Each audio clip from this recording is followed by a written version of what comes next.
The White House is finally doing something that could save thousands of lives. And it's doing so by addressing a problem that no other industrialized nation has, the so-called gun show loophole, which allows a private citizen to sell a gun to another private citizen with absolutely no background check. This is something that happens millions of times in America every year. And it happens in gun shows like this one that attract hundreds of people at a time. In fact, a study estimates that 1 in 9 people who buy firearms with no background checks under the gun show loophole would have failed a background check. And it is causing pain and suffering in our communities. Do you remember when this happened in Texas?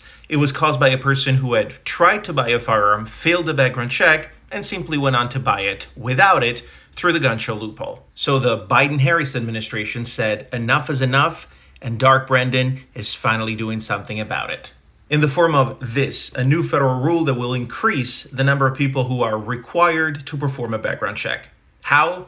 Let me explain. Federal law requires a background check only in one case, when the firearm is sold through a licensed dealer. But if it's purchased through a private sale, then no background check is necessary. Remember that gun show I showed you earlier? There are more than 5,000 of them every year, where private citizens can buy and sell firearms with no background check whatsoever. There are no federal laws that require them to do so, and only 17 states have laws on their books that require them to do so. For every other state, it's a free-for-all. And the culprit is a definition in this statute. Because the law says that only dealers must perform background checks, and the same law defines a dealer and somebody who is engaged in the business of selling firearms. And up until now, the definition of being engaged in a business was that the person had to have its principal objective of livelihood, had to make their living out of doing that. If you didn't make your living out of it, you just made a profit, you aren't considered engaged in that business. But the Biden-Harris administration, through this federal rule, has finally thrown American families a lifeline. Because this document changes the definition of being engaged in the business of by saying that anybody who makes a profit, whether or not their livelihood depends on it,